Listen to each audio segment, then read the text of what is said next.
अस्सलाम वालेकुम students, welcome to my YouTube channel. First year का चैप्टर नंबर 9 चल रहा था हमारा। आज हमने ये सीखना है कि सरकमफेरेंस जो है सर्कल का वो 2πr के इक्वल क्यों है। रीज़न क्या है कि सर्कल का जो सरकमफेरेंस है हम उसे इक्वल रखते हैं 2πr के। ठीक है, तो इससे हम देखते हैं जो मैथमेटिशियंस थे उन्होंने सरकमफेरेंस का ये फार्मूला कैसे डिराइव किया, इसको देखते हैं। उन्होंने क्या किया, उन्होंने सर्कल्स लिए मुख्तलिफ रेडियस के। ठीक है, यानी कुछ छोटे कुछ बड़े, ये एक लिया, फिर इससे थोड़ा बड़ा लिया, इससे थोड़ा और बड़ा लिया, इससे थोड़ा और बड़ा लिया, इस तरह मुख्तलिफ लेंथ्स के उन्होंने सर्कल्स लिए। ठीक हो गया। फिर उन्होंने क्या किया, उन्होंने धागा लिया। ठीक है, धागा किस तरह से लिया कि धागा लेकर इस सर्कल के अराउंड बांधा। ठीक है, यानी इसके गिर्द बांधा जितनी लेंथ का ये था, यानी इसके गिर्द इस तरह से मेजर किया, इसके राउंड बांध कर जितनी लेंथ का था उतनी लेंथ का काट लिया। ओके, फिर एक और धागा लिया, एक और धागा लिया और उसकी यहाँ से लेकर सर्कल के सेंटर से पास होती हुई, यानी ये वाली लेंथ उसकी ली, यानी ये डायमीटर कहलाएगा। और जब उन्होंने बाहर की बाउंड्री की जो लेंथ ली वो सरकमफेरेंस कहलाएगा। ठीक है, तो एक और धागा लिया और उसको यहाँ से लेकर यहाँ तक, इस कॉर्नर से लेकर इस कॉर्नर तक उसकी लेंथ फाइंड की और उसको उतना मेजर कर लिया। जो धागा लिया था इसकी मेजरमेंट करने के लिए, यानी इसकी बाउंड्री की, उसको जो काटा था उसको इधर इस तरह सीधा रख लिया। फॉर एग्जांपल इतनी लेंथ आई होगी मिसाल के तौर पर, और जो इसके डायमीटर को मेजर करके जो धागा लिया था उसको इस तरह सीधा करके रख दिया, मिसाल के तौर पर इतनी लेंथ आई होगी उसकी। इसी तरह से ये सब कुछ बाकी सब सर्कल्स के साथ देखिए। एक और धागा लिया, उसको इसके अराउंड बांध कर इसकी लेंथ फाइंड की और उसको काटा और उसे इस तरह सीधा करके रख दिया, मिसाल के तौर पर इतना वो धागा आया होगा। और फिर एक और धागा लिया और उसको इसके डायमीटर की लेंथ फाइंड करके मिसाल के तौर पर वो इतना आया होगा। ठीक है, अब इसी तरह से सभी सर्कल्स के साथ ऐसे ही किया, इस तरह धागा लेते गए और उससे उसकी गिर्द मेजर करके इस तरह से रखते गए। ठीक है, इस तरह मिसाल के तौर पर ये ऐसे। ठीक हो गया।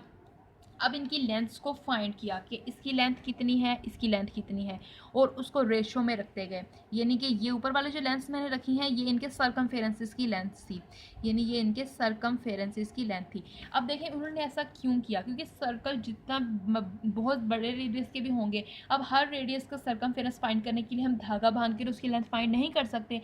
इसके लिए हमें एक प्रॉपर फार्मूला चाहिए था, उस फार्मूले को लेने के लिए उन्होंने ये एक्सपेरिमेंट किया। ठीक है, तो ये सरकमफेरेंसेस थे और ये डायमीटर्स थे।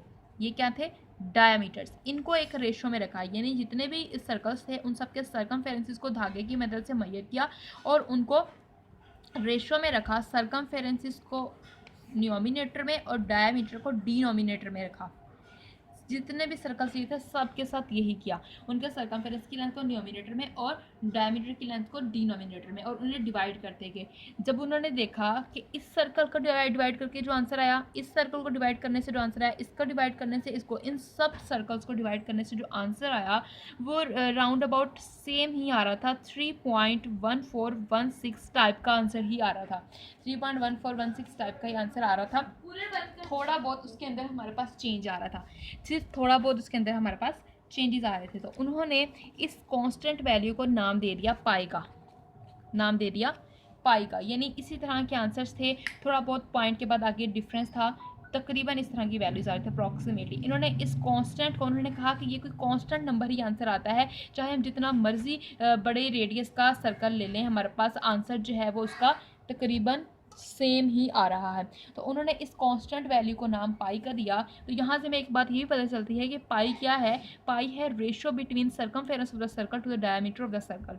अगर आपसे कोई पूछता है कि पाई क्या चीज़ है तो आप यहाँ से इसकी डेफिनेशन बता सकते हैं, it is the ratio between circumference of the circle to the diameter of the circle.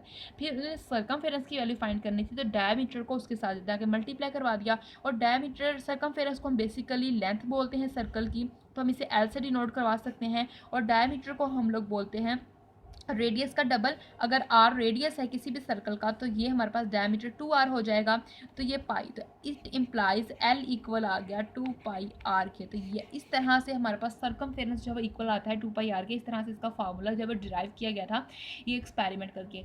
Next video में स्टूडेंट्स हम लोग जो है प्रूव करेंगे एल इक्वल है आर थीटा के। ये हम लोगों ने प्रूव करना है, हमारा टॉपिक है, इसको हम लोग डिटेल से पढ़ेंगे। तो नेक्स्ट वीडियो हमारी ज़रूर देखिएगा। अगर आपको हमारी वीडियो अच्छी लगी हो तो इसे लाइक कीजिएगा एंड हमारे चैनल को सब्सक्राइब ज़रूर कीजिएगा अगर आपने अभी तक सब्सक्राइब नहीं किया है।